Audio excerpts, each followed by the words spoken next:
Boa tarde! Está começando mais uma edição do programa 20 Minutos Internacional.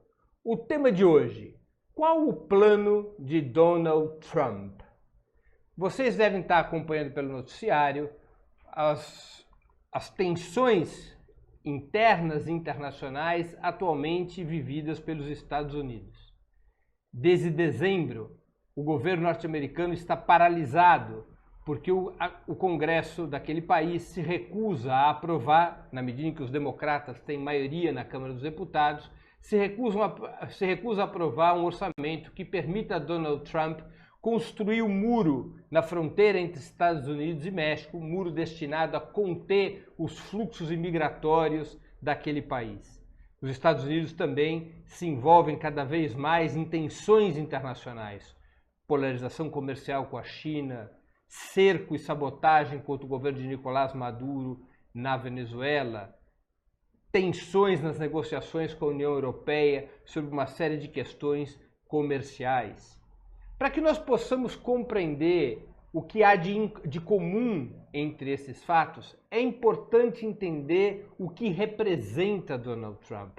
Por que Donald Trump se transformou em presidente dos Estados Unidos e qual é o projeto que ele carrega consigo? Qual é o projeto e quais as mudanças que Donald Trump tem representado na estrutura de poder e da economia dos Estados Unidos? Esse é um dos principais aspectos da contemporaneidade, compreender as mudanças que vivem os Estados Unidos, a principal nação capitalista do planeta. Donald Trump, em certa medida, é resultado da grande crise financeira de 2008. A crise financeira de 2008 colocou a nu, de uma forma muito radical, os problemas que os Estados Unidos enfrentavam na sua estrutura econômica. Como vocês sabem, nos anos anteriores a essa grande crise financeira, nas décadas anteriores a essa grande crise financeira, o capitalismo conseguiu expandir em larguíssima escala a produção de mercadorias e serviços. Em função das sucessivas revoluções tecnológicas, se pôde produzir mais em menos tempo. Mas esse crescimento absurdo da produção não foi acompanhado por um crescimento da renda das famílias e dos estados. Ao contrário, foi se abrindo a boca do jacaré. A capacidade de produção lá para cima e a capacidade relativa de consumo lá para baixo. Como é que esse buraco foi sendo tapado? Com crédito, montanhas de crédito que os bancos forneciam a outros governos, às famílias e às empresas para substituir a falta de renda por recursos creditícios e esses recursos creditícios permitirem que o mercado funcionasse, permitissem que aquelas mercadorias e serviços que eram produzidos em cada vez maior escala pudessem ser consumidos, realizando o lucro das grandes corporações capitalistas. Em especial nos Estados Unidos, a expansão de crédito foi brutal. O crédito nos Estados Unidos se multiplicou por várias vezes em 20 anos, para tapar o fosso, repito, entre a produção e o consumo. E em 2008 explodiu esse esquema de substituição da renda por crédito. E a economia americana demonstrou as suas fragilidades estruturais como nunca, porque o epicentro daquela crise foram os Estados Unidos. Depois a crise se propagou para a Europa e finalmente para os países da periferia do sistema capitalista. Embora os Estados Unidos, desde o governo Obama, tenham conseguido sair da recessão, os Estados Unidos tiveram 2 anos duros de recessão, 2008, 2009, anos depois de relativa estagnação, em seguida houve uma certa recuperação da economia. Mas apesar dessa recuperação da economia, os Estados Unidos não conseguiram desmontar ameaças estruturais fundamentais. Quais eram essas ameaças? Eu vou aqui citar 3 das mais importantes para que nós possamos compreender a que veio Donald Trump. A primeira delas, o pacto anteriormente proposto pelos Estados Unidos, estabelecido pelos Estados Unidos com o restante dos países capitalistas, foi perdendo vigor do ponto de vista das grandes corporações americanas. Qual era esse pacto? Os Estados Unidos abriam seu mercado para todas as corporações do mundo inteiro. Em troca, os demais países capitalistas tinham que abrir espaço para as corporações americanas. Isso estabeleceu uma balança chamada globalização da economia, na qual os Estados Unidos, aquilo que ele perdia ao ceder mercado interno para corporações de outros países, recuperava com ganhos ao ver os outros mercados abertos às suas próprias corporações. Essa equação foi muito pujante, em especial quando a China abriu sua economia a partir dos anos 90 e os Estados Unidos puderam instalar suas corporações em território chinês, pagando baixos salários, usufruindo de matérias-primas baratas, tendo ao seu alcance um mercado interno gigantesco como o mercado interno chinês e podendo exportar desde a China mercadorias para o mundo inteiro com custos muito baixos. No entanto, com a crise mundial do capitalismo e a restrição fortíssima dos mercados internos e do mercado internacional, por um lado. Por outro lado, com o avanço da economia chinesa, que deixou de ser exportadora de mercadorias e serviços e passou a ser exportadora de capitais e tecnologia, com os salários chineses subindo e, portanto, deixando de ser um bom negócio para as corporações americanas, os Estados Unidos teve que fazer explodir o pacto anterior. Esse pacto pelo qual os Estados Unidos abriu seu mercado em troca da abertura dos demais mercados capitalistas. Donald Trump surge, portanto, em primeiro lugar, porque ele propunha claramente uma revisão desse pacto, através de um discurso e de medidas nacionalistas de caráter chauvinista. Medidas que fechavam o mercado norte-americano para as corporações de outros países capitalistas, que fechavam o mercado americano para os produtos chineses e que obrigavam os demais países, se quisessem ter acesso ao mercado americano, a renegociar todos os acordos comerciais em termos mais favoráveis aos Estados Unidos. Esse era o lema da campanha de Donald Trump, America First, ou seja, em primeiro lugar, os Estados Unidos, arrebentando a equação da globalização que os próprios Estados Unidos haviam impulsionado numa etapa anterior. Então, Donald Trump surge com essa lógica, nacionalismo, fechar o mercado americano, proteger as corporações americanas, garantir acesso privilegiado ao mercado interno dos Estados Unidos às corporações norte-americanas.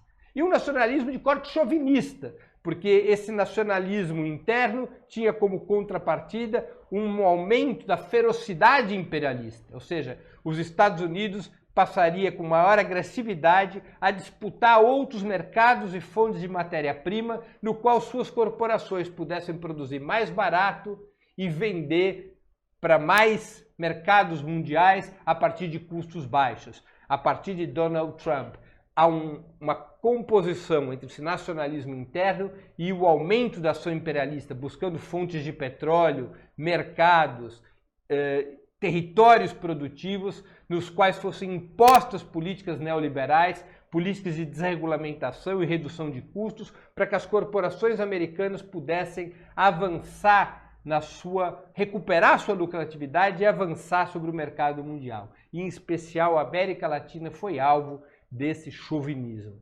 O segundo elemento, a disputa com a China. O crescimento, o fortalecimento da economia chinesa colocou uma ameaça real e imediata para os Estados Unidos. A China não apenas deixava de ser um território oportuno, um território barato para a produção das corporações norte-americanas, como ela passava a disputar mercados com os Estados Unidos. O capital chinês, a exportação de capitais da China, começava a deslocar os Estados Unidos de outros mercados, na Ásia, na África, na América Latina e mesmo na Europa, com o capital chinês, em muitos casos, sendo exportado até mesmo para dentro dos Estados Unidos, portanto, ameaçando a hegemonia econômica dos Estados Unidos. Para deter essa ameaça, Donald Trump representava e representa um projeto de bloquear esse crescimento chinês, fechando o mercado interno dos Estados Unidos para os produtos chineses, disputando com a China territórios, hegemonia de territórios econômicos mundo afora e tentando reduzir a capacidade econômica chinesa, a capacidade dos chineses disputarem os mercados mundiais, para poder montar essa estratégia de redução de danos em relação ao poder chinês e de, eventualmente, conseguir isolar o gigante asiático, os Estados Unidos buscaram, a princípio, até mesmo uma aliança com a Rússia. Tentaram separar a Rússia da China para poder isolar o principal país do continente asiático. Os Estados Unidos fez mais do que isso.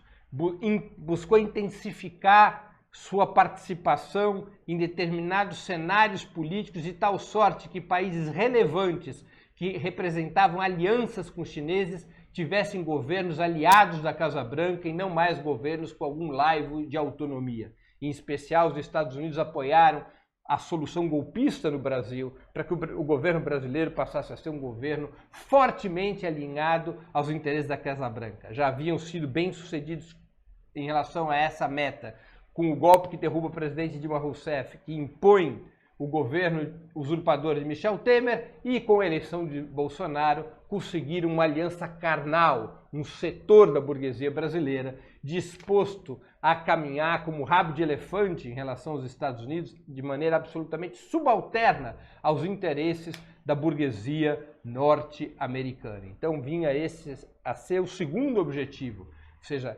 isolar a China, combater o avanço da China sobre o mercado mundial. O primeiro objetivo era proteger o mercado interno para a recuperação das corporações americanas, o segundo, isolar a China. O terceiro objetivo, também relevante, colocar a periferia do sistema capitalista, em particular a América Latina, novamente sob a direção da Casa Branca. Vamos nos recordar que nos 10 primeiros anos do século XXI, a América Latina havia vivido uma onda eleitoral que havia conduzido ao poder, que havia conduzido à direção do Estado, governos progressistas. Na Venezuela, no Brasil, no Equador, na Bolívia, na Argentina, no Uruguai, em El Salvador, na Nicarágua. E com isso a América Latina foi se deslocando do campo geopolítico dos Estados Unidos, estabelecendo caminhos autônomos e construindo espaços contra-hegemônicos que reduziam e muito o poder dos Estados Unidos na região. Diante do mundo que se consolidava depois da crise financeira de 2008, isso era inadmissível para os Estados Unidos. Os Estados Unidos tinham que colocar uma canga na América Latina, recuperar sua hegemonia no seu território natural, que é o restante do continente americano. E desatou uma fortíssima onda conservadora para lograr esse objetivo, derrubando o governo petista no Brasil, conduzindo, apoiando a vitória do Macri na Argentina, capturando o governo de Lenin Moreno no Equador, debilitando governos como o da Bolívia, de El Salvador e da Nicarágua, e finalmente construindo uma situação de escalada econômica, política e militar contra a Venezuela. Portanto, Trump representa uma resposta da burguesia americana diante da crise de 2008, dos fatores políticos, econômicos, relativos à crise, à grande crise do capitalismo que eclode em 2008. Trump imagina consolidar uma nova divisão mundial com essa sua política. Imagina que os Estados Unidos possam fortalecer sua economia e fortalecer sua hegemonia a partir destas medidas. É verdade que nesses primeiros anos de governo do Trump se pode dizer que seu objetivo está sendo parcialmente alcançado. Trump, ao menos do ponto de vista interno, conseguiu dar oxigênio para as corporações norte-americanas. A recuperação do mercado interno dos Estados Unidos, a recuperação das empresas americanas, ela é superior às europeias, por exemplo, embora continue sendo acossado pelas empresas chinesas. As empresas americanas melhoraram sua lucratividade. Em especial, no setor mais avançado da economia mundial, que é a tecnologia de informação, das 10 maiores empresas do setor, 9 são norte-americanas. Trump consolida ou busca consolidar a hegemonia norte-americana nesse setor vital, no setor mais moderno da economia mundial. Trump também conquistou objetivos importantes em relação à América Latina, como eu já me referi. Conseguiu reordenar o equilíbrio de força na América Latina, criando um forte bloco conservador formado por Colômbia, Brasil, Argentina e Chile e praticamente isolando a Venezuela, criando condições para um combate frontal contra o governo de Nicolás Maduro, que não há dúvidas que se possa ter em relação a isso. O objetivo do Trump é derrubar o governo de Nicolás Maduro e estabelecer, se necessário for, um governo ditatorial das forças conservadoras e, caso não consiga derrubar o governo Maduro a partir de equações internas, entre elas a opção de golpes militares, Trump não hesitará em tentar forjar uma situação de conflito internacional pelo qual o governo Maduro, se for o caso, possa ser derrubado através de uma intervenção estrangeira. Donald Trump vai obtendo certos resultados a partir, portanto, de uma política cada vez mais nacionalista, cada vez mais xenófoba e cada vez mais imperialista. É claro que também teve derrotas. A mais importante delas, que já vinha sendo consolidada desde o governo Obama, foi na Síria. A Síria foi uma batalha fundamental do imperialismo norte-americano e ele foi derrotado. Os Estados Unidos buscavam desestabilizar o governo do Assad, alimentou as forças oposicionistas, inclusive o terrorismo islâmico contra o governo de Assad, os treinou, os armou, mas se deparou não apenas com a capacidade de sobrevivência do governo sírio, mas com a fortíssima aliança entre o governo sírio, o Irã, a Rússia e o apoio chinês. E os Estados Unidos estão sendo obrigados a se retirar da China. Os Estados Unidos tentam resolver algumas crises regionais para poder se concentrar no que é essencial, que é o seu conflito com a China. Entre essas questões secundárias, resolver a tensão com a Coreia do Norte. O objetivo americano, inclusive, é buscar separar um pouco a Coreia do Norte da China, tentar criar com a Coreia do Norte algum tipo de oferta que neutralize o controle, a hegemonia, a influência que a China tem sobre a Coreia do Norte. Finalmente, para que possa se manter no governo, Trump tem que se preparar para a reeleição. E sua estratégia para disputar a reeleição é aprofundar o discurso nacionalista. O que é o discurso nacionalista para consumo interno? O que é que ativo eleitoral esse discurso nacionalista pode criar? Basicamente, Trump alimenta o medo e o ódio dos cidadãos americanos, incluindo da classe trabalhadora dos Estados Unidos, contra os imigrantes. O governo Trump trata de demonstrar, com o apoio dos meios de comunicação que eles são aliados, tenta demonstrar que o emprego do trabalhador norte-americano, especialmente do trabalhador branco dos Estados Unidos, ele não é ameaçado pelo desenvolvimento do capitalismo, pelas grandes corporações. Ele seria ameaçado pelo imigrante que estaria disposto a trabalhar nas mesmas funções por um salário muito menor e, portanto, oferecendo uma competitividade invencível frente aos trabalhadores locais. Não apenas Trump vende a ideia de que o imigrante é que ameaça o trabalhador norte-americano, como também que esse imigrante é um sanguessuga, porque usufruiria de determinados serviços públicos sem pagar por esses serviços. Nesta lógica, o discurso anti-imigrante do Trump, esse America First, com essa característica xenófoba, chauvinista contra os imigrantes, é um importante instrumento de mobilização do eleitorado trabalhador em seu favor. Por isso, ele trava essa batalha sobre o muro na fronteira entre os Estados Unidos e México, que foi sua promessa eleitoral. Ele trava uma queda de braço potente contra os democratas e contra a Câmara dos Deputados, porque sabe que esse discurso anti-imigrantes tem forte apelo eleitoral. Ele está disposto, inclusive, a correr o risco de um certo desgaste pelo fato do governo norte-americano estar praticamente paralisado. Mas ele, de forma relativamente eficaz, vai responsabilizando os democratas pela paralisia do governo, porque não estão dispostos a votar no orçamento verbas para um muro que finalmente era uma promessa dele de campanha e ele venceu as eleições. Trump utiliza esse discurso xenófobo, esse discurso chauvinista, esse discurso contra os imigrantes como um ativo eleitoral para se preparar para a reeleição que se aproxima nos Estados Unidos.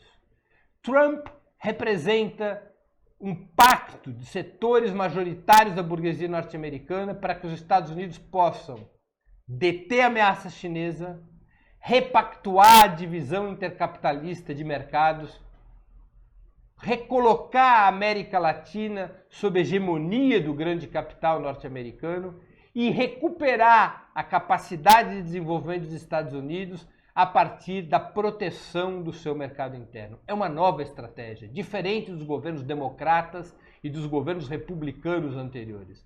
É uma estratégia que combina neoliberalismo interno, é um governo fortemente neoliberal do ponto de vista da condução da economia interna, mas combina isso não mais com aquela velha estratégia globalista de abrir mercados dos Estados Unidos para poder ter em troca a abertura de outros mercados, mas uma estratégia classicamente imperialista, no qual os Estados Unidos protege o seu mercado interno e avança sobre os outros mercados à base da força econômica bruta, em alguns casos, à base da força militar. Essa é a lógica que obedece Donald Trump. Esse é o plano de Donald Trump, um neoimperialismo marcado por características nacionalistas e chauvinistas. Encerro aqui a exposição do programa de hoje. Antes de terminarmos o programa propriamente, duas mensagens. Primeira delas, não deixem de fazer uma assinatura no canal do Opera Mundi no YouTube. Nessa plataforma vocês poderão assistir nossos programas anteriores, poderão pesquisar e assistir nossos programas anteriores, bem como acompanhar nossas transmissões ao vivo. O YouTube é uma plataforma muito mais amigável para vídeos, para fazer comentários e também para contribuir financeiramente para o Opera Mundi através do Super Chat. Façam, portanto, uma assinatura do canal de Opera Mundi no YouTube. A segunda mensagem. Peço a vocês que assinem solidariamente a Opera Mundi. O que é uma assinatura solidária?